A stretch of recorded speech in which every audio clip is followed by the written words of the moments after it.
তো এই গ্রন্থের উপরে কি লেখা আছে সবাই পড়ুন, সবাই পড়ুন, জোরে পড়ুন দেখি কি লেখা আছে। শ্রী উপদেশামৃত। এই গ্রন্থটি যিনি রচনা করেছেন তার নাম হচ্ছে শ্রীপাদ রূপ গোস্বামী। বলো রূপ গোস্বামী প্রভু কি। এই রূপ গোস্বামীকে বৃন্দাবনের 6 জন গোস্বামী ছিল। কতজন? তো বৃন্দাবনে যে 6 জন গোস্বামী ছিলেন, সেই 6 জন গোস্বামীর মধ্যে একজন অন্যতম গোস্বামীর নাম হচ্ছে রূপ গোস্বামী। আপনারা কেউ জানেন বৃন্দাবনের 6 গোস্বামীর নাম? কে কে জানেন? হাত তুলুন দেখি। জানেন কে? অনেকেই জানেন। যারা জানেন না তাহলে তারা মুখস্থ করুন। বৃন্দাবনের 6 জন গোস্বামী, সেই 6 জন গোস্বামীর মধ্যে সেই 6 জনের নাম হচ্ছে, সবাই বলুন, জয় রূপ, সনাতন, ভট্ট রঘুনাথ, শ্রী জীব, গোপাল ভট্ট, দাস রঘুনাথ। কয়জন গোস্বামী হলো? 6 জন। কাউন্ট করুন। জয় রূপ, রূপ গোস্বামী, সনাতন গোস্বামী। কতজন হলো? 2 জন। জয় রূপ, সনাতন, ভট্ট রঘুনাথ, ভট্ট রঘুনাথ গোস্বামী, শ্রীজীব গোস্বামী, গোপাল ভট্ট গোস্বামী আর রঘুনাথ দাস গোস্বামী। কতজন হলো? এই হলো 6 জন। জয় রূপ, সনাতন, ভট্ট রঘুনাথ, শ্রীজীব, গোপাল ভট্ট দাস রঘুনাথ। এই 6 গোসাইয়ের করি চরণ বন্দন, যাহা হইতে বিঘ্ন নাশ অভীষ্ট পূরণ। আমাদের মহাজনগণ বলছেন এই 6 গোসাইয়ের করি চরণ বন্দন। এই 6 জন গোস্বামীকে চরণ বন্দনা করি, কারণ যাহা হইতে বিঘ্ন নাশ অভীষ্ট পূরণ। এই 6 জন গোস্বামীর যদি কেউ চরণ বন্দনা করেন তাহলে তার বিঘ্ন দূর হয়ে যায়, বিপদ দূর হয়ে যায়, আর অভীষ্ট পূরণ হয়ে যায়, তার মানে মনের ইচ্ছা পূরণ হয়ে যায়। তো সেই জন্য বৃন্দাবনের এই 6 গোস্বামীকে প্রণাম করা হয়েছে। কৃষ্ণদাস কবিরাজ গোস্বামী তো বৃন্দাবনের এই 6 গোস্বামীকেই তিনি তার শিক্ষা গুরু মেনেছেন। বলো কৃষ্ণদাস কবিরাজ গোস্বামী পাদে কি। শ্রী শ্রী চৈতন্য চরিতামৃতের অমৃতময় লেখনী যিনি লিখেছেন তার নাম হচ্ছে কৃষ্ণদাস কবিরাজ গোস্বামী। তাহলে এই যে 6 জন গোস্বামী, সনাতন গোস্বামী, রূপ গোস্বামী, এই 2 জন হচ্ছেন ভাই ভাই, এবং তাদের রক্তের সম্পর্কের আরেকজন রয়েছেন, একই বংশের 3 জন গোসাই হয়েছেন, তার নাম হচ্ছে জীব গোস্বামী। তো এই 3 জন একই বংশজাত গোস্বামী। এই সনাতন গোস্বামী, রূপ গোস্বামী আর কি নাম বললাম? শ্রীজীব গোস্বামী। এই যে উপদেশামৃত বই, এই গ্রন্থটা, এটা কে লিখেছেন? এটা যিনি লিখেছেন তার নাম হচ্ছেন শ্রী রূপ গোস্বামী। এই রূপ গোস্বামী পাদ তিনি শ্রীধাম বৃন্দাবনে থাকতেন। কোথায় থাকতেন? বৃন্দাবনে থাকতেন। গ্রন্থ পড়ার আগে প্রথমে এই গ্রন্থ যিনি লিখেছেন তার সম্পর্কে জানাটা অত্যন্ত গুরুত্বপূর্ণ। তো সেই জন্য আমরা সেই গ্রন্থকার সম্পর্কে সামান্য একটু জেনে তারপরে এই গ্রন্থের মধ্যে প্রবেশ করব। এই উপদেশামৃত গ্রন্থটি আমরা 11 দিন ধরে পাঠ করব। তার মানে 11টা রবিবার আমরা পাঠ করব। এর ভিতরে রয়েছে 11টা শ্লোক। তো এই 11টা শ্লোক আমরা প্রতিদিন আস্বাদন করতে থাকবো। প্রত্যেক সপ্তাহে আমরা এই 11টি শ্লোকের উপরে আস্বাদন করব। এই উপদেশামৃত গ্রন্থ আমরা কেন অধ্যয়ন করছি? তার কারণ এই উপদেশামৃত গ্রন্থ এমন একটি গ্রন্থ যে গ্রন্থ না পড়লে আমাদের জীবনের সবকিছু অসম্পূর্ণ থেকে যায়। আমরা এই যে পৃথিবীতে আসলাম, পৃথিবীতে আসার পরে আমরা পৃথিবীতে এসে কৃষ্ণ ভজন যে করব, তো কৃষ্ণ ভজনের সবকিছু অসম্পূর্ণ থেকে যাবে যদি রূপ গোস্বামী পাদের এই উপদেশামৃত গ্রন্থটি আমরা না পড়ি, কারণ আমাদের কৃষ্ণ ভজনই হবে না। ভগবানকে ডাকবার জন্য যা যা কিছু প্রয়োজন, ভগবানকে ডাকবার জন্য যে যে বিষয়ের প্রয়োজন, সেই সকল বিষয় এই উপদেশামৃত গ্রন্থের মধ্যে রূপ গোস্বামী পাদ বর্ণনা করেছেন। তো সেই জন্য আমাদের এই উপদেশামৃত গ্রন্থ খুব যত্নের সঙ্গে এবং আনন্দের সঙ্গে অধ্যয়ন করতে হবে। বলো উপদেশামৃত গ্রন্থ কি? শ্রীপাদে রূপ গোস্বামী পাদে কি? আমাদের তাহলে কত দিনের কোর্স এটা? 11 দিনের কোর্স। 11 দিন ধরে আমরা 11টি শ্লোক আস্বাদন করব। এই রূপ গোস্বামী পাদ তিনি পূর্বকালে, তার মানে ভক্ত জীবনের আগে, একই মানব জীবনের মধ্যে মানুষের দুটো জন্ম হয়ে যায়। একই মানব জীবনে, একই মানব দেহের মধ্যে মানুষের দুটো জন্ম হয়ে যায়। কটা জন্ম সবাই বলুন? দুটো জন্ম হয়ে যায়। বাবা মা যখন আমাদেরকে জন্ম দেয় তখন আমাদের একটা জন্ম হয়, আর গুরুদেব যখন আমাদেরকে জন্ম দেয় তখন আমাদের দ্বিতীয় জন্ম হয়। একই মানব দেহে কতবার জন্ম হয়? আমাদের 2 বার আমাদের জন্ম হয়ে যায় একই মানব দেহের মধ্যে। আমাদের পিতামাতা যখন আমাদেরকে জন্ম দিয়েছেন তখন আমাদের এই সুন্দর মানব জন্মে আমরা আসতে পেরেছি, কিন্তু পিতামাতা কিন্তু ডাইরেক্ট আমাদেরকে জন্ম দিতে পারেননি। আমাদের এই দেহ পিতামাতার দ্বারা তৈরি নয়, আত্মা পিতামাতার দ্বারা তৈরি নয়। পিতামাতা তাদেরকে অবলম্বন করে ভগবান শ্রীকৃষ্ণ আমাদেরকে এই জগৎ সংসারের মধ্যে পাঠিয়েছেন। যেহেতু পিতামাতার মাধ্যমে, তাদের আশ্রয়ে আমরা এই পৃথিবীতে এসেছি, সেই জন্য আমাদের প্রথম গুরু হচ্ছে পিতামাতা। বলো রাধে রাধে। প্রেম সে বলো আরো জোরে, আরো জোরে। তো আমরা এই যে বৃন্দাবন রূপ গোস্বামী পাদ ছিলেন, এই রূপ গোস্বামী পাদের এই বৃন্দাবনে থাকার এই যে লীলা, এটি হচ্ছে রূপ গোস্বামী পাদের দ্বিতীয় জীবন। তার প্রথম জীবন তার পিতামাতার মাধ্যম দিয়ে কেটেছেন। রূপ গোস্বামী পাদ তার বাবা মাকে আশ্রয় গ্রহণ করে বঙ্গদেশে তিনি আবির্ভূত হয়েছেন, বাংলাতে তিনি আবির্ভূত হয়েছেন। রূপ গোস্বামী পাদ,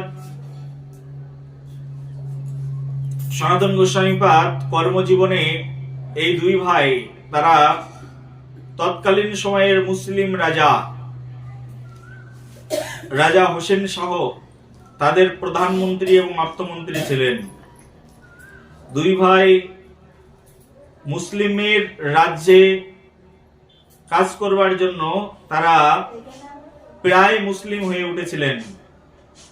রূপ গোস্বামী সনাতন গোস্বামীর পূর্ব জীবনের নাম ছিল দবির খাস আর সাকর মল্লিক। কি নাম বললাম? দবির খাস আর সাকর মল্লিক। মুখস্থ করুন। কি বললাম? দবির খাস আর সাকর মল্লিক। মুসলিমের রাজ্যে আগে চাকরি করলে মুসলিমরা তাদের নাম অনুসারে, তাদের পছন্দ অনুসারে নাম দিয়ে দিতেন। তা মুসলিম রাজা এই রূপ গোস্বামী সনাতন গোস্বামীর নাম কি দিয়ে দিয়েছিলেন? দবির খাস আর সাকর মল্লিক। এই রূপ গোস্বামী সনাতন গোস্বামী একদিন শ্রী চৈতন্য মহাপ্রভুকে দেখেছিলেন।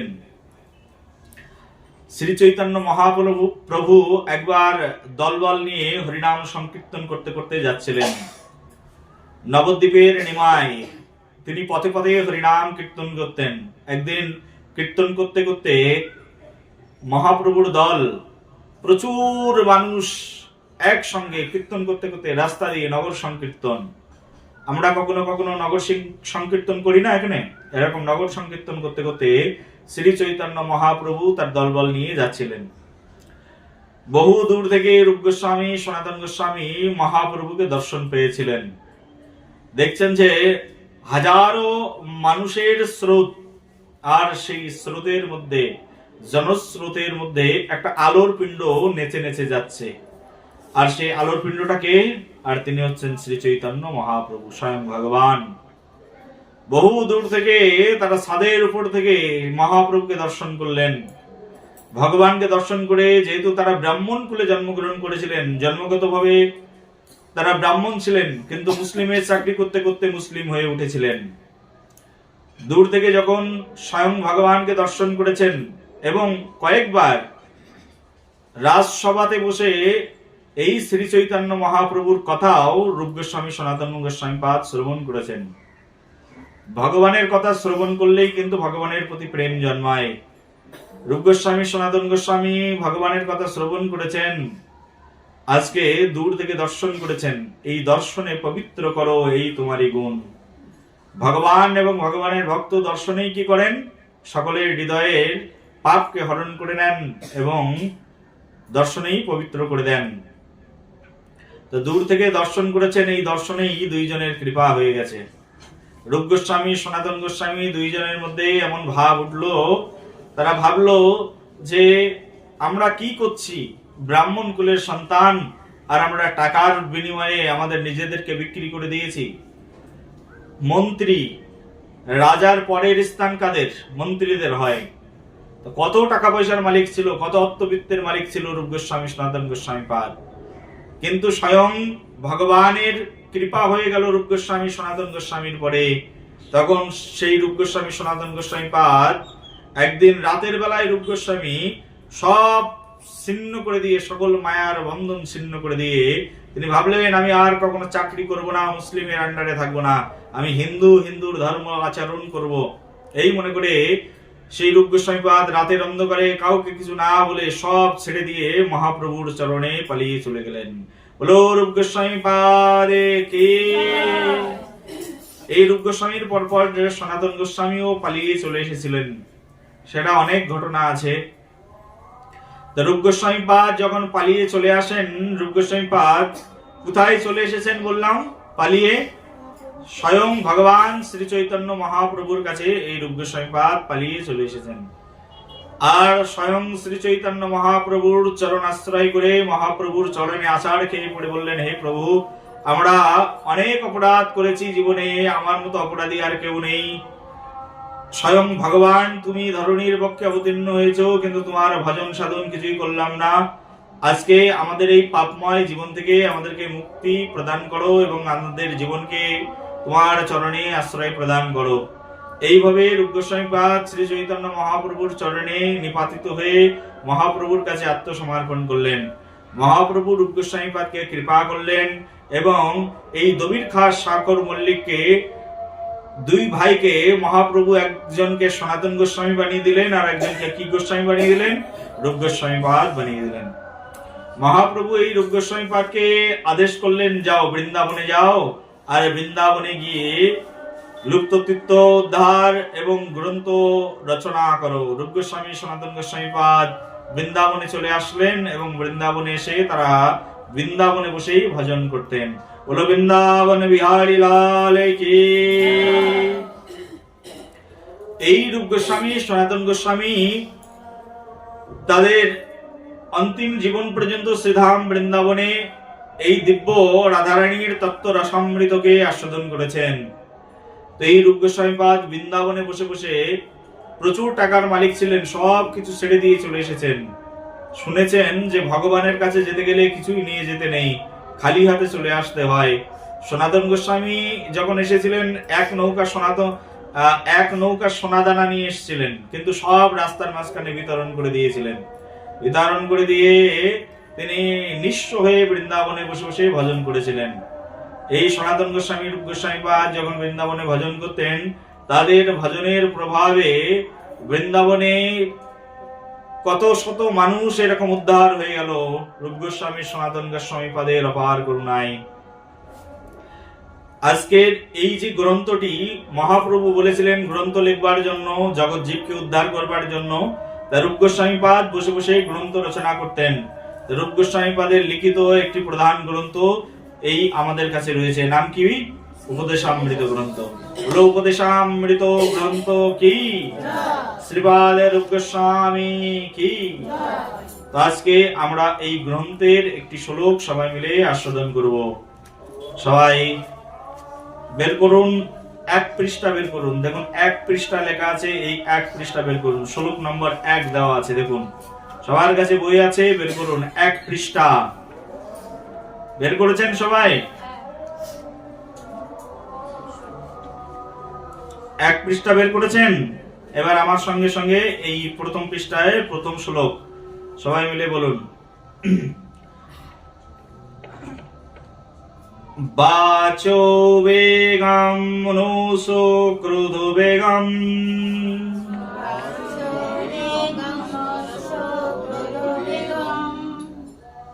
বুঝতে পারছেন না? একবার দেখে নিন। বাচো বেগম, গয়ের পরে অনেশ্বর আছে, এর উচ্চারণ হবে ম, বেগম। ম নসহ, বিসর্গ রয়েছে, তখন উচ্চারণ হবে ম নসহ। ক্রোধ বেগম, ক্রোধ, বেগের পরে অনেশ্বর রয়েছে, এর উচ্চারণ হবে ম, ক্রোধ বেগম। স্টার্ট তাহলে, সবাই একসঙ্গে বলুন। বাচো বেগম নসহ ক্রোধ বেগম।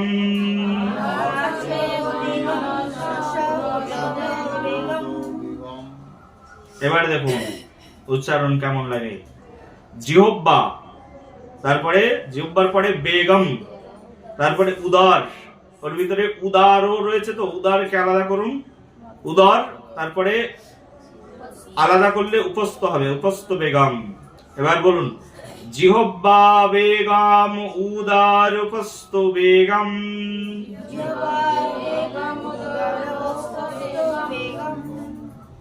ওকে, এবার বলুন, এতন বেগন জো বিশ হেত ধীরহ।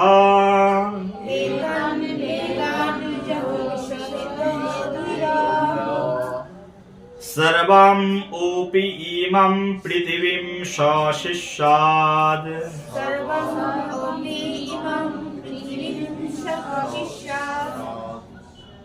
একবার নিচের দিকে তাকান, শ্লোকগুলো দেখুন সুন্দর করে ভেঙে ভেঙে বলা আছে। বাচহ, বাচহ শব্দের অর্থ কি? বাক্যের। বেগম শব্দের অর্থ কি? সবাই বলুন, জোরে বলুন, সবাই বলুন। মনুষ্য শব্দের অর্থ? সবাই মিলে বলছেন না কেন? কি পড়তে পারেন না নাকি বাংলা?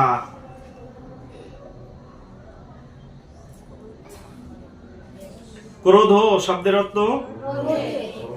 বেগম শব্দের অর্থ কি? জিহ্বা শব্দের অর্থ? বেগম শব্দের অর্থ? উদার শব্দের অর্থ? উদার, উদার আর উপস্থ একসঙ্গে, উদার উপস্থ, উদার এবং জনেন্দ্রিয়। বেগম শব্দের অর্থ? বিশ হেত, মানে ধীর শব্দের অর্থ কি? সর্বাম শব্দের অর্থ? অপি শব্দের অর্থ? ইমাম শব্দের অর্থ? পৃথিবীম শব্দের অর্থ কি? স শব্দের অর্থ? আর শিষ্যৎ শব্দের অর্থ? এখানে ভেঙে ভেঙে দেওয়া আছে এই শ্লোকটি, আবার আমার সঙ্গে সঙ্গে পড়ুন। বাচো বেগম মনসো ক্রোধ বেগম।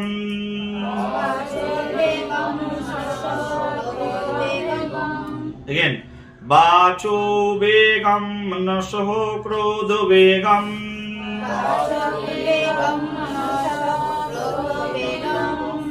জিহ্বা বেগম উদার উপস্থ বেগম।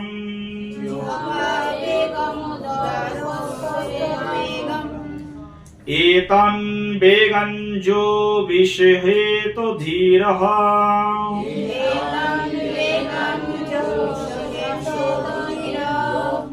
সর্বাম ওপি ইমম পৃথিবীং সশিষ্যাদ।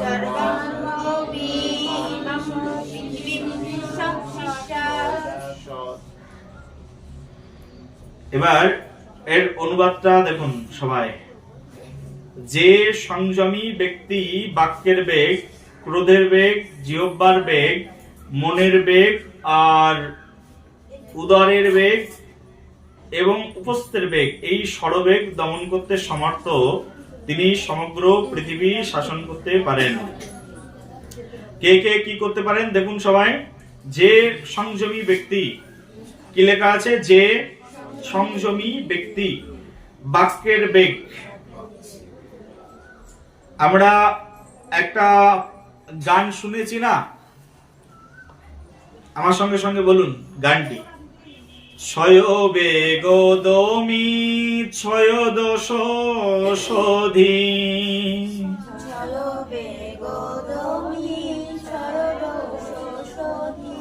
ছয়গুণ দেহ দাসে।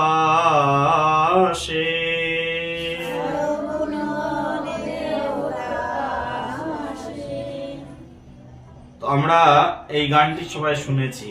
গানটি হচ্ছে ছয় বেগদমি ছয় দোষ সধি ছয় গুণ দেহ দাসে। আমরা ভগবানের কাছে প্রার্থনা করি, হে ভগবান, আমাদের 6টি বেগ দমন করে দাও। ছয় বেগদমি, কয়টা বেগ? 6টা বেগ। ছয় বেগদমি। 2 নম্বর হচ্ছে ছয় দোষ সধি। 3 ছয় বেগদমি ছয় দোষ সধি ছয় গুণ দেহ দাসে। শুধু গানই শুনেছি, কিন্তু এর অর্থ আমরা জানি না। আজকে সেই অর্থটা আমরা শুনবো। প্রথমটি হচ্ছে ছয় কত? ছয় বেগদমি ছয় দোষ সধি ছয় গুণ দেহ দাসে। যদি এই 6 বেগকে দমন করা না যায় আর 6 গুণ যদি জীবনে লাভ করা না যায় আর 6 দোষকে যদি শোধন করা না যায়, তাহলে আমরা কখনো কোনোদিনের জন্য কৃষ্ণ ভক্ত হতে পারবো না। বলো রাধে রাধে। আজকে আমরা এই প্রথম শ্লোকে যেটি শ্রবণ করব সেটা হচ্ছে ছয় বেগদমি। কটা বেগ? 6টা বেগ। এই শ্লোকের মধ্যে রূপ গোস্বামী পাদ 6টি বেগ দমন করার কথা বলেছেন। কটা বেগ? সেই 6টা বেগের মধ্যে প্রথম বেগ বলছেন বাচো বেগম। কি নাম বললাম? বাচো বেগম। 6টি বেগের প্রথম বেগের নাম কি? বাচো বেগম, অর্থাৎ বাক্যের বেগকে দমন করো। রূপ গোস্বামী পাদ বলছেন এই বাক্যের বেগ যদি কেউ দমন করতে পারে, সমগ্র পৃথিবীকে সে শাসন করতে পারবে। 6টি বেগের মধ্যে একটি বেগের নাম কি? বাক্যের বেগ, বাচো বেগম। বাচো বেগম শব্দের অর্থ হচ্ছে বাক্যের বেগ দমন করা। তো বাক্যের বেগকে কি করে দমন করা যায়? আমরা তো বাক্য ছোটবেলা থেকেই বলি। যেদিন থেকে আমরা জন্মগ্রহণ করতে শিখেছি সেদিন থেকে আমরা কি বলি? কথা বলি। জন্মগ্রহণ করার পরে একটা শিশু যদি কথা না বলে, না কাঁদে, মুখ দিয়ে যদি বাক্য বের না করে, তাহলে ডাক্তার তাকে পিটিয়ে পিটিয়ে বাক্য বের করানোর জন্য চেষ্টা করে। হ্যাঁ কি না বলো? কোন সন্তান জন্মগ্রহণ করে যদি না কাঁদে, তাহলে মনে করে মৃত সন্তান জন্মগ্রহণ করেছে। সেই জন্য প্রথমে তাকে ধরে পিটাতে থাকে, কাঁদ কাঁদ কাঁদ, বল, কথা বল, কথা বল। পিটিয়ে দেখে, যেই না কথা বলেছে তখন এরকম হাসিতে সবাই পেটে বলে, হা হা হা হা, আমার ছেলে কেঁদে উঠেছে, তার মানে ছেলে সুস্থ আছে। ছোট থেকেই আমাদের ভিতরে আকুতি থাকে, কথা বলার প্রবণতা থাকে। ছোট বাচ্চা শুয়ে থেকে মায়ের কোলে কিছু বলতে চায়, কিন্তু সে ভাষা বোঝে না, তাই বলতে পারে না। ইংরেজ দেশে জন্মগ্রহণ করলে ইংরেজিতে বলে, মারাঠির দেশে জন্মগ্রহণ করলে মারাঠি ভাষায় কথা বলে, বাংলার দেশে জন্মগ্রহণ করলে বাংলায় কথা বলে, উড়িষ্যায় জন্মগ্রহণ করলে আবার উড়িয়া ভাষায় কথা বলে। সবাই কথা বলে। জন্মগ্রহণের সঙ্গে সঙ্গে প্রত্যেকেই কি করেন?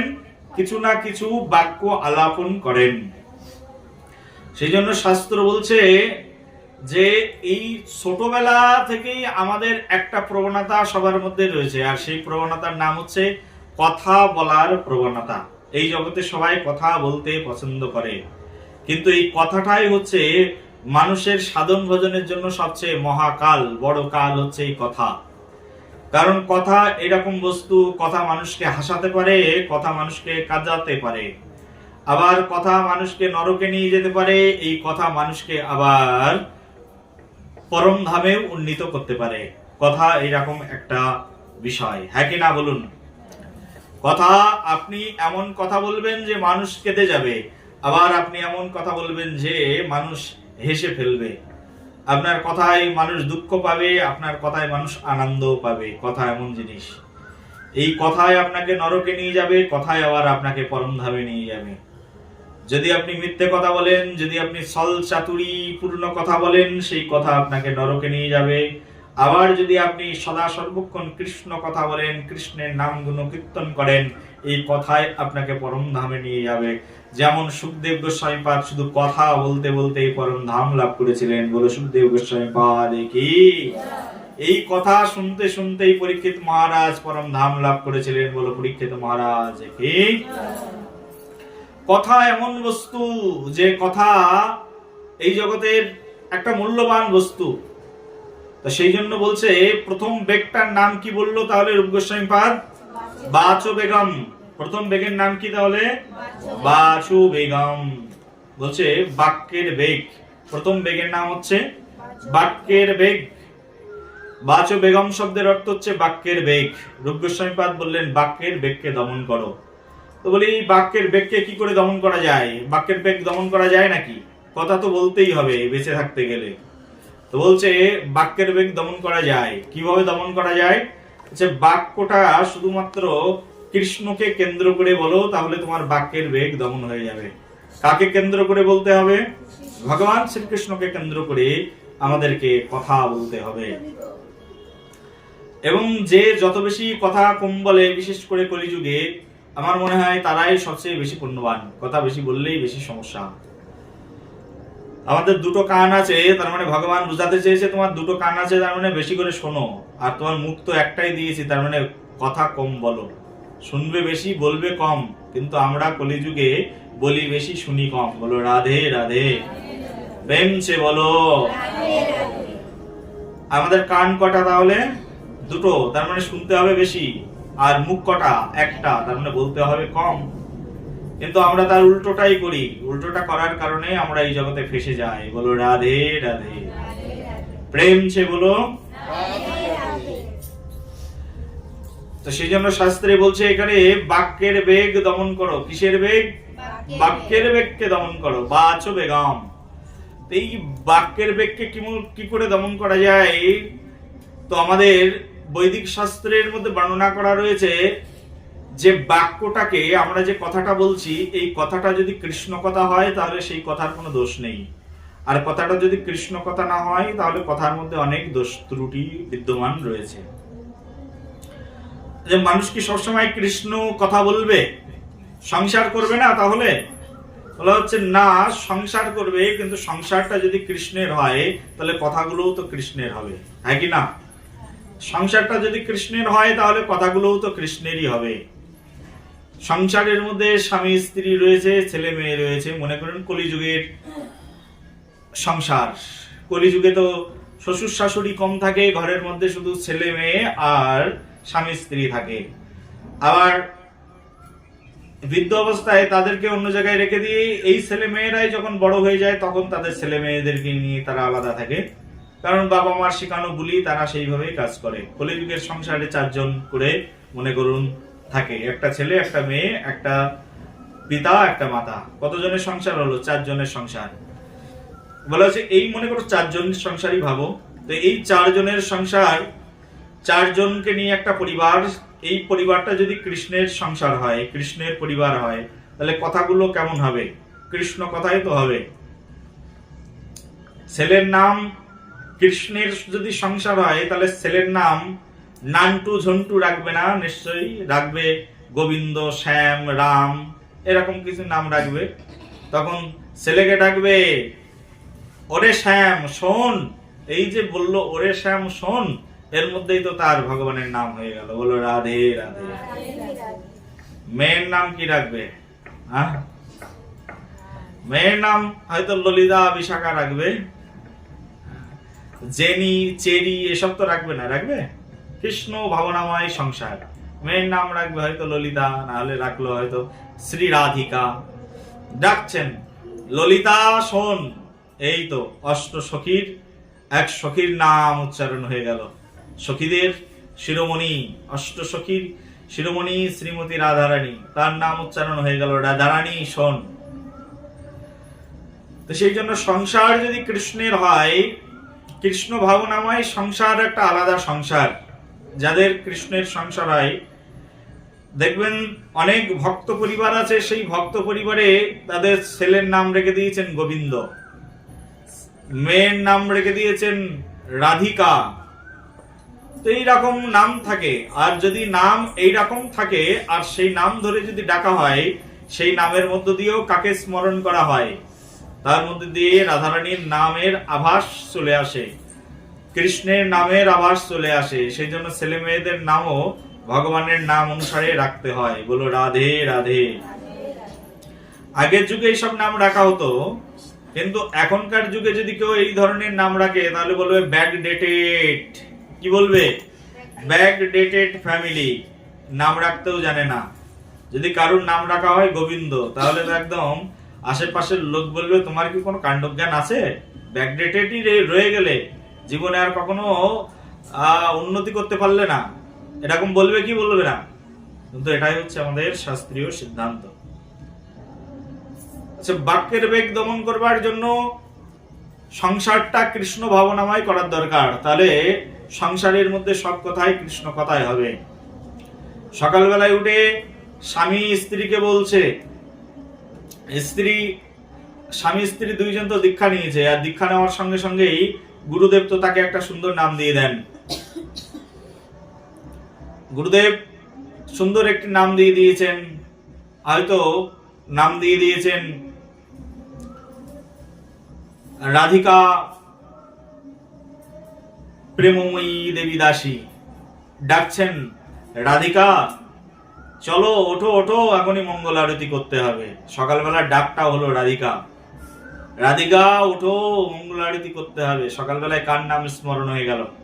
রাধারানীর নাম স্মরণ হয়ে গেল। বলো রাধে রাধে, প্রেম সে বলো। সেই জন্য কৃষ্ণ ভাবনাময় সংসার হচ্ছে এরকম সংসার।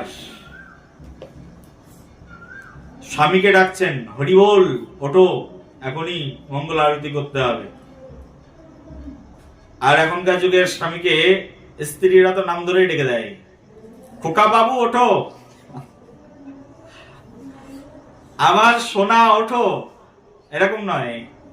স্বামীকে ডাকছেন হরি বল বা জয় রাধে, মঙ্গল আরতি করতে হবে, স্ত্রী ডাকছেন। এগুলো মধুর বাক্য। যদি বাক্যগুলো এরকম থাকে তাহলে বাক্য নিয়ন্ত্রিত থাকলো, জিহ্বা নিয়ন্ত্রিত থাকলো। আমাদের প্রথম যেটি ভগবানের ভজন করবার জন্য, ভগবানকে ডাকবার জন্য প্রথম যেটি প্রয়োজন সেটি হচ্ছে বাচ ও বেগম। প্রথমটি কি? বাচ ও বেগম। আরেকবার সবাই বলুন, কি কি বেগ দমন করতে হবে আমাদের? কয়টা বেগ? জোরে বলুন, কটা বেগ? 6টা বেগ। 6টা বেগের মধ্যে প্রথম বেগের নাম বাচ ও বেগম। তারপরে মনস ও বেগম। বাচ ও বেগম মানে বাক্যের বেগ দমন।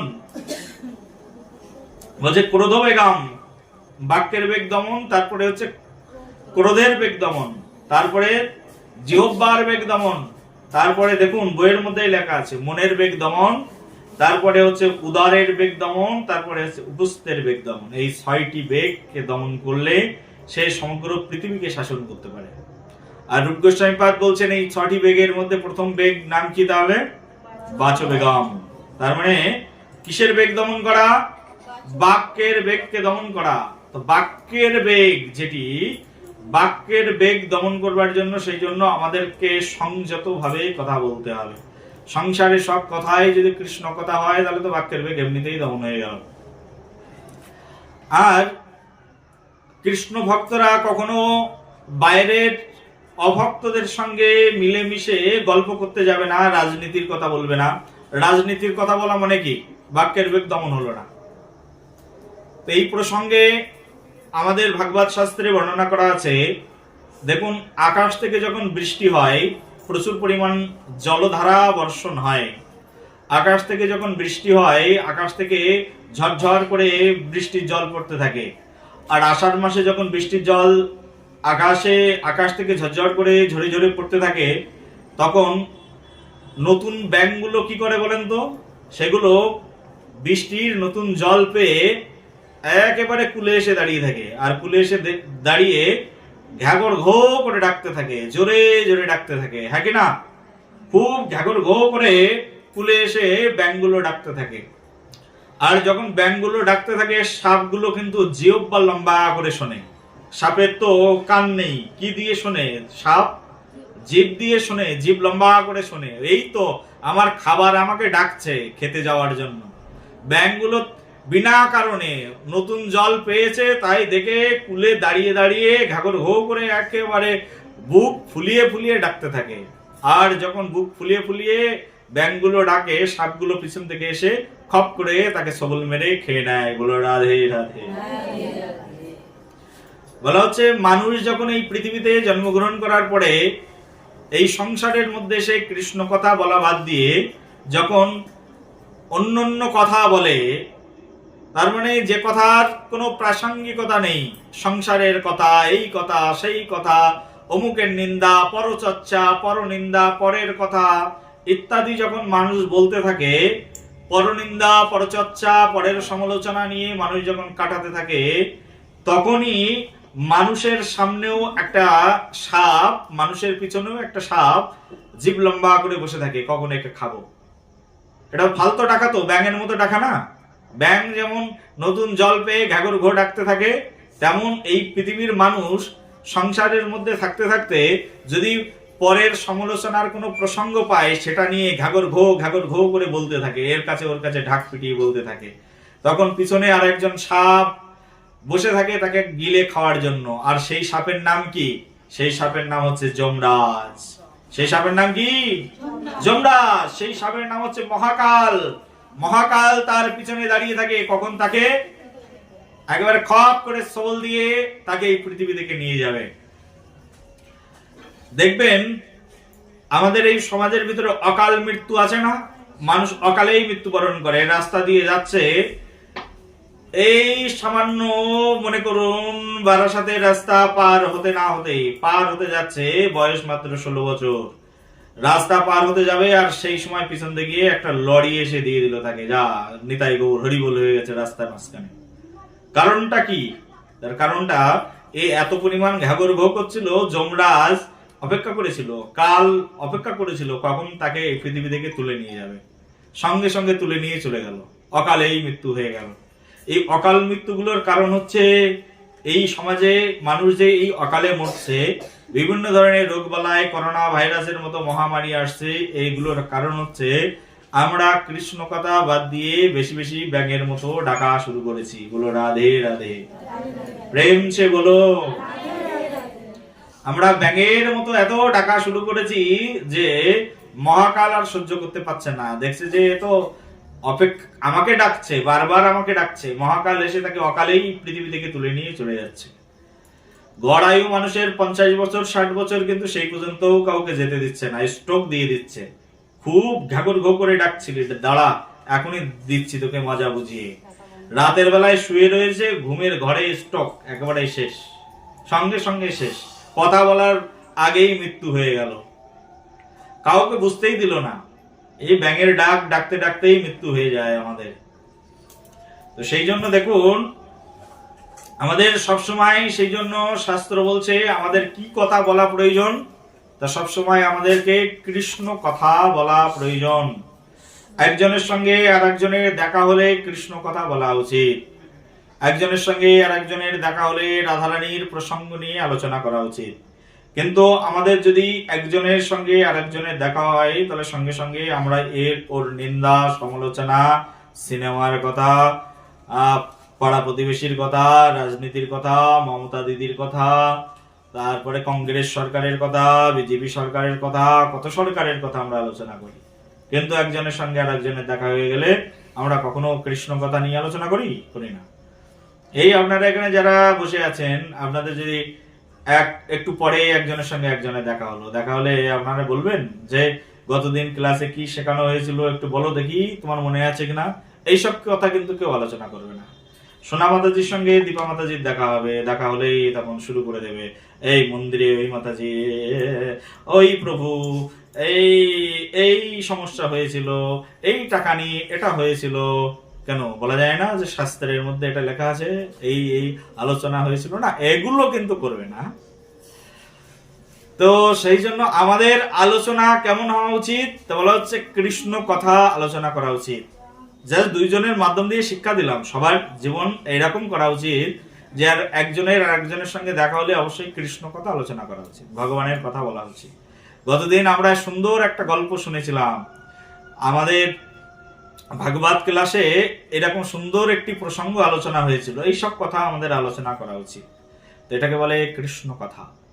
সকাল থেকে সকাল শুরু হবে আর ঘুমাতে যাওয়ার পূর্ব মুহূর্ত পর্যন্ত আমরা যদি কৃষ্ণ কথা নিয়ে আলোচনা করি, বলা আছে সেই দিনটা আমাদের শ্রেষ্ঠ দিন গেল। না হলে বাক্যের বেগ কখনো কোনো দিনের জন্য দমন হবে না। বাক্য অত্যন্ত সাংঘাতিক বস্তু। বাক্য একজন মানুষকে এমন স্থানে নিয়ে যায় যে একজন মানুষ মৃত্যুতে যত যন্ত্রণা ভোগ করে, ভালো করে শুনবেন, একজন মানুষের মৃত্যুবরণ করার সময় বলা হচ্ছে যে 60,000 বিছা আছে না, বিছা, কাকড়া বিছে, 60,000 বিছা যদি একটা মানুষকে কামড় দেয়, একসঙ্গে যে যন্ত্রণা হয় মৃত্যুর সময় মানুষের সেই যন্ত্রণা হয়। বুঝতে পারছেন তো? 60,000 বিছা যদি একটা মানুষকে কামড়ায়, তা কেমন যন্ত্রণা হয়? প্রচন্ড যন্ত্রণা হবে না? বলা হচ্ছে ওই ধরনের যন্ত্রণা হয় মানুষের মৃত্যুর সময়। বলা হচ্ছে মানব জীবনে মানুষ অনেকবার মরে। এক মানুষ তো মৃত্যুর সময় এই যন্ত্রণা ভোগ করে, আর মানুষ আরেকটি ক্ষেত্রে এই যন্ত্রণা ভোগ করে, সেটি হচ্ছে জীবিত অবস্থায় মানুষের কথার দ্বারা এইরকম মৃত্যু তুল্য ক্লেশ অনুভব করে। মানুষ এমন কথাও বলে জীবিত অবস্থায় মানুষ মরে যায়, এত যন্ত্রণা হয়। বলো রাধে রাধে, প্রেম সে বলো। কথা কেমন জিনিস বোঝো তাহলে? কথায় মানুষকে মেরে দেয়। এমন এমন কথা আছে যে মানুষ মৃত্যুর চেয়ে আরো বেশি ভয়ঙ্কর যন্ত্রণা পায়। তখন তাদের মনে হয় যে মৃত্যু বরণ করলে আরো বেশি শান্তি পেতাম, এই আর সহ্য করতে পারছি না, মৃত্যু হয়ে গেলে এর চেয়ে বেশি শান্তি পেতাম। অর্ধমৃত অবস্থা হয়ে যায় মানুষের কথা, মানুষকে এইরকম স্থানে নিয়ে যায়। সেই জন্য রূপ গোস্বামী পাদ 6টি বেগ দমন করার প্রথমেই বললেন, কি দমন করো? বলছেন 6টি বেগের মধ্যে প্রথম বেগ বলছেন বাক্যের বেগ। বাক্যকে দমন করো, বাক্য চয়ন করা শেখো, সুন্দর সুন্দর কথা বলা শেখো মানুষের সঙ্গে। এমন মধুর কথা বলবে যে মানুষ একেবারে তোমার প্রতি অত্যন্ত সহৃদয়বান হয়ে যাবে, একদম তোমার প্রতি গলে যাবে। বাক্য এইরকম আমাদের ইউজ করা উচিত, বাক্য থ্রো এইরকম ধরনের বাক্য থ্রো করা উচিত। সেই জন্য বাক্য আস্বাদন করা শিখতে হবে, কিভাবে কত সুন্দর বাক্য চয়ন করা যায়। পূর্বকালে তো ছোটবেলা থেকেই ঠাকুর দাদা ঠাকুমারা বাক্য বলা শেখাতেন। আগে আমরাও না ঠাকুর দাদা ঠাকুমাকে আপনা আপনি করে কথা বলতাম, এটা হচ্ছে একটা সভ্যতা। বাবা মার সঙ্গে আপনা আপনি করে কথা বলতাম। এখন কিন্তু সেই যুগটা আর নেই, আছে কি? এখন বাবা মার সঙ্গে তুমি আমি তো ঠিক আছে, তার চেয়ে তুই তাকারি হয় তাহলে আরো বেশি ক্লোজ হয়ে যায়, আরো বেশি ভালো হয়। বাক্য চয়নটা আমরা এখন ভুলে গেছি। কাকা জ্যাঠাদের সঙ্গে কত শ্রদ্ধা ভরে হাত জোর করে নমস্কার দিয়ে আগের মানুষ কথা বলতেন, প্রণাম করে কথা বলতেন, খুব লজ্জা ভরে মানুষ বাক্য চয়ন করতেন। আগের যুগে, এখান থেকে বেশি দিন আগের কথা নাই, এখান থেকে 50 বছর পিছনেও যদি যাওয়া যায়, 50 বছর পিছনেও স্ত্রীরা স্বামীর সঙ্গে গলা উঁচু করে কথা বলতেন না, খুব নরম গলায় সম্ভ্রম নিয়ে মাথায় কাপড় দিয়ে স্বামীর সঙ্গে কথা বলতেন। এখন কি যুগ পড়েছে, কেউ স্বামীর সামনে গিয়ে মাথায় কাপড় দিয়ে কথা বলে নাকি? ভাসুর দেখলে তো ভাসুরের সঙ্গে এমনও স্ত্রীরা, আগের ঠাকুমারা দেহ রেখেছেন, এমন ঠাকুমারা ছিল যে ভাসুরের সঙ্গে খুব জোর হয়তোবা সারা জীবনে 1000 ওয়ার্ড ইউজ করেছেন কিনা সন্দেহ আছে। আগের যুগের ভাসুরের সঙ্গে এই ধরনের বাক্য আলাপন থাকতো। 1000 শব্দ হয়তো এক জীবনে, হয়তো একসঙ্গে 50 বছর সংসার করে গেছে, কেউ 40 বছর সংসার করে গেছে, 1000 ওয়ার্ডও ব্যবহার করেননি ভাসুরের সঙ্গে। কেমন স্বল্প ভাষী ছিল। একটা সুন্দর জীবনধারা পূর্বকালেও ছিল, কিন্তু বর্তমান কলিযুগের অবস্থান এমনই স্থানে উপনীত হয়েছে যে আমরা এখন বাক্য আলাপন করাটাই ভুলে গেছি। এই কারণে রূপ গোস্বামী পাদ প্রথমেই বলছেন ছয় বেগ দমি ছয় দোষ সধি ছয় গুণ দেহ দাসে। তার মধ্যে প্রথম বেগ বলছেন, ছয় বেগের মধ্যে প্রথম বেগ তাহলে কি বললাম? বাচো বেগম। কি বললাম? বাচো বেগম। বাক্যের বেগকে দমন করে ফেলো। বাক্যের বেগকে সেই জন্য খুব সতর্কতার সঙ্গে বাক্যের বেগ দমন করতে হবে। আচ্ছা, এই বাক্যের বেগ দমন করতে কোথায় যাব আমরা? কিভাবে বাক্যের বেগকে দমন করব? এই বাক্যের বেগ দমন করবার জন্য সেই জন্য আমাদেরকে বন্দে গুরু শ্রী চরণার বৃন্দম। বাক্যের বেগ দমন করবার জন্য যেখানে আসতে হবে সেটা হচ্ছে শ্রী গুরুদেবের চরণ। শ্রী গুরুদেবের কাছে আসতে হবে, আর শ্রী গুরুদেবের কাছ থেকে বাক্যের বেগ দমন করার পদ্ধতি শিখতে হবে। বাক্যের বেগ দমন করবার জন্য এখানে রূপ গোস্বামী পাদ বলছেন, খুব সুন্দর করে বলছেন যে তোমার এই যে বাক্যটা আছে, এই বাক্যটাকে শুধুমাত্র ট্রান্সফার করে দাও, বাক্যের গতিবিধিকে পরিবর্তন করে দাও। মনে করো ড্রেন দিয়ে জল আসছে, ড্রেনটা কাটছে কে? একজন মালিকই কাটছে। মালিক ড্রেন কেটে সেই জল নিয়ে সে পুকুরেও ফেলতে পারে, সে যদি ইচ্ছা করে সেই জল নিয়ে তার বাড়ির ঘরের মধ্যেও ঢুকিয়ে দিতে পারে। মালিক ড্রেন কাটছে, সেই ড্রেন কেটে অন্যের ঘরের মধ্যেও সে জল ঢুকিয়ে দিতে পারে। মালিকের উপরে ডিপেন্ড করছে মালিক কিভাবে সেই ড্রেন কেটে কোন দিকে সে সেই জলধারাকে নিয়ে যাবে। বুঝতে পারছেন তো আমার কথা? হ্যাঁ, সেই জন্য তুমি যেহেতু সুন্দর দেহ পেয়েছো, তুমি কি করে এই বাক্যের বেগকে, বাক্যের স্রোতধারাকে কোন দিকে নিয়ে যাবে সেটা তোমার ব্যাপার। বাক্যটাকে তুমি বন্ধ করতে পারবে না। কথা বলা ছোটবেলা থেকে তোমার বাবা মা শিখিয়েছে, যখন কথা বলা বন্ধ করতে পারবে না, কিন্তু কথা বলার এই বেগটাকে তুমি কোন দিকে নিয়ে যাবে সেটা হচ্ছে তোমার ব্যাপার। প্রতিদিন তুমি 1 ঘন্টা করে কৃষ্ণ কথা বলো, তাহলে তোমার বাক্যের বেগ কোথায় চলে গেল? কৃষ্ণ কথারূপ সমুদ্রের মধ্যে তোমার বাক্যের বেগ চলে গেল। কাউকে ফোন করো, ফোন করে জয় শ্রী রাধে বলে কথা বলা শুরু করো, হরে কৃষ্ণ বলে কথা বলা শুরু করো, ফোন থেকেই শুরু হলো। এবং তাকে বলো যে আমাদের মন্দিরে সামনে নিত্যানন্দ ত্রয়োদশী আছে, অনুষ্ঠান আছে, তোমরা এসো। শুরু হয়ে গেল। কি হয়ে গেল? কথা ছিল, কিন্তু কথাটাকে আমরা কৃষ্ণের সেবায় লাগিয়ে দিলাম। ফোন করে কাউকে উল্টো পাল্টা গল্প না করে তাকে একটা এই রূপ গোস্বামীর কথা এত সময় ধরে শ্রবণ করালাম, যে রূপ গোস্বামী কে ছিলেন, রূপ গোস্বামীর কথা শ্রবণ করিয়ে দাও। বাক্যের বেগ কন্ট্রোল হয়ে গেল। বাক্যের গতিবেগটাকে আমরা কৃষ্ণ ভাবনাময় করে দিলাম। তো সেই জন্য এই বাক্যটাকে আমরা কৃষ্ণের সেবায় লাগিয়ে দিতে পারি। বাক্যটা যদি একবার কৃষ্ণের সেবায় লেগে যায়, বাক্যটা যদি ভগবানের সেবায় লেগে যায়, বাক্যটা যদি গোবিন্দের চরণার বৃন্দে অর্পিত হয়ে যায়, তাহলে এই বাক্য শোধন হয়ে যাবে। আর বাক্য যেদিন শোধন হয়ে যাবে, আমরা সেদিন কৃষ্ণের চরণ লাভ করতে পারবো। বলো রাধে রাধে, প্রেম সে বলো। তাহলে আর একটু ভালো করে শুনুন। তাহলে আমাদের রূপ গোস্বামী পাদ বলছেন 6টি বেগ দমন। 6টি বেগ দমনের মধ্যে প্রথম বেগের নাম কি বললেন তাহলে? বাচো বেগম। সবাই শ্লোকটি আবার আমার সঙ্গে সঙ্গে উচ্চারণ করুন। বাচো বেগম, মনস ক্রোধ বেগম, জিহ্বা বেগম, উদারূপস্থ বেগম, এতান বেগঞ্জ বিশ্বহেত ধীরঃ সর্বাম উপীমাম পৃথিবীম শাসিষ্যাৎ। তার মানে শাস্ত্রে রূপ গোস্বামী পাদ কি শিখিয়েছেন? বাচো বেগম। প্রথম বেগটা কি? বাচো বেগম, বাক্যের বেগ দমন করো। তো বাক্যের বেগ দমন করা, তাহলে আমরা প্র্যাকটিক্যাল কি শিখলাম, কিভাবে বাক্যের বেগ দমন করব? তা আমরা যদি কৃষ্ণ কথা বলবো তাহলে বাক্যের বেগ দমন হয়ে যাবে। শাশুড়িকে বলো শাশুড়ি মাতা রাধে রাধে, শাশুড়ি মাতার সঙ্গে রাধে রাধে বলে সম্বোধন শুরু করো। মাতা তোমার জন্য রান্না হয়ে গেছে, কৃপা করে ভগবানকে ভোগ লাগিয়ে আসি, এই প্রসাদ গ্রহণ করো। বাক্যই বলছি, কিন্তু সবগুলো বাক্য কৃষ্ণ সেবা কেন্দ্রিক। শাশুড়িকে খেতে দিচ্ছি, তো সেটাও কৃষ্ণের প্রসাদ।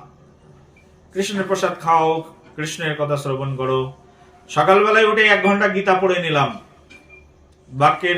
বাক্যের বেগধারাকে ভগবত গীতার মধ্যে একদম ড্রেন কেটে ভগবত গীতার মধ্যে নিয়ে গেলাম, আমার বাক্যের স্রোত ধারাকে। কি আনন্দ, তাই না? ভগবত গীতার পুকুরে এখন ঢুকিয়ে দিলাম বাক্যের বেগ, যা পুকুরের মধ্যে যা। ভগবত গীতার পুকুরে গিয়ে হাবুডুবু খাওয়া বাক্য, তো যা খুশি কর, এখানেই কর।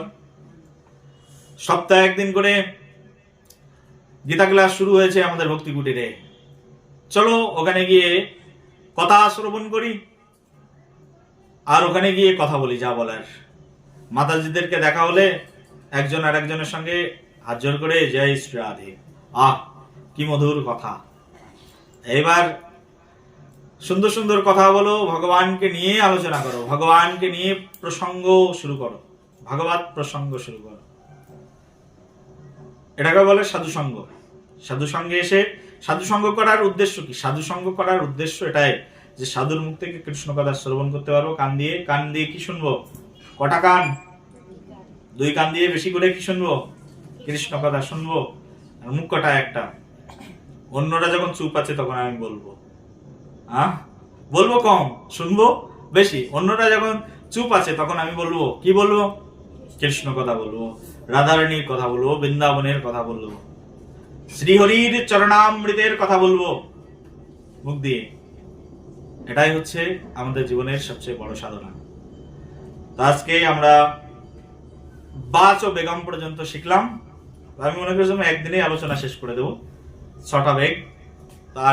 আর 2 দিন লাগবে মনে হচ্ছে, তারপরে 11 দিনের বেশি লেগে যাবে। তো আমরা আজকে কি শুনলাম তাহলে? বাচ ও বেগম। তাহলে আবার প্রথম থেকে রিভাইজ। এই গ্রন্থের নাম কি? শ্রী উপদেশামৃত। গ্রন্থটি কে লিখেছেন? শ্রী রূপ গোস্বামী। রূপ গোস্বামী কোথায় জন্মগ্রহণ করেছেন? বঙ্গদেশে, বাংলায়। রূপ গোস্বামী কর্মজীবনে কার আন্ডারে চাকরি করতেন? কি বলেছিলাম? মুসলিম রাজার আন্ডারে। নাম কি ছিল মুসলিম রাজা? রাজা হোসেন শাহ। কি নাম বললাম? সব ভুলে যায় রে বাবা। আর যখন মুসলিম রাজার আন্ডারে এই রূপ গোস্বামী, সনাতন গোস্বামী চাকরি করতেন, তখন তারা মুসলিম হয়ে উঠেছিলেন। তখন তাদের নাম কি ছিল? দবির খাস আর সাকর মল্লিক। মহাপ্রভু তাদেরকে দীক্ষা শিক্ষা দিয়ে কি বানিয়ে দিলেন? রূপ গোস্বামীপাদ আর সনাতন গোস্বামীপাদ। এই রূপ গোস্বামীপাদ, সনাতন গোস্বামীপাদ কোথায় থাকতেন? দীক্ষার পরে কোথায় থাকতেন? বৃন্দাবনে। বৃন্দাবনের 6 গোস্বামীর মধ্যে অন্যতম হচ্ছে রূপ গোস্বামীপাদ, সনাতন গোস্বামীপাদ। মহাপ্রভু রূপ গোস্বামী, সনাতন গোস্বামীকে কি আদেশ করেছিলেন? বৃন্দাবনের লুপ্ত তীর্থ উদ্ধার আর হচ্ছে গ্রন্থ রচনা। রূপ গোস্বামীপাদ প্রচুর গ্রন্থ লিখেছেন বৃন্দাবনে, সনাতন গোস্বামীপাদ লুপ্ত তীর্থ উদ্ধার করেছেন, এবং রূপ গোস্বামীপাদও তার সঙ্গে সাহায্য করে অনেক লুপ্ত তীর্থকে উদ্ধার করেছেন। রূপ গোস্বামীপাদের লেখা, মহাপ্রভুর আদেশে রূপ গোস্বামীপাদের লেখা গ্রন্থের মধ্যে অন্যতম একটি গ্রন্থ। নাম কি? এই যে আমরা পড়ছি, নাম কি? এই শ্রী উপদেশামৃত গ্রন্থ। আর এই উপদেশামৃত গ্রন্থের মধ্যে কতটি শ্লোক আছে? 11টি শ্লোক আছে। 11টি শ্লোকের প্রথম শ্লোক আমরা আস্বাদন করলাম। সেই শ্লোকের যে বিষয়টি আমরা আস্বাদন করলাম সেই বিষয়টির নাম হচ্ছে যে 6 বেগ দমন করতে হবে আমাদের কৃষ্ণ ভজন করতে গেলে। কত বেগ? 6 বেগ। 6 বেগের মধ্যে প্রথম বেগ আমরা শিখলাম আজকে। সেই বেগের নাম কি? তো সেই বেগের নাম হচ্ছে বাচো বেগম। তার মানে বাক্যের বেগকে দমন করা। সেই বাক্যের বেগকে কিভাবে দমন করতে পারি? বাক্যের বেগধারাকে আমরা ভগবান শ্রীকৃষ্ণের সেবায় লাগিয়ে আমাদের বাক্যের বেগকে দমন করতে পারি। অর্থাৎ আমরা যদি কৃষ্ণ কথা বলি তাহলে আমাদের বাক্য কৃষ্ণ ভাবনাময় বাক্যে পরিণত হবে।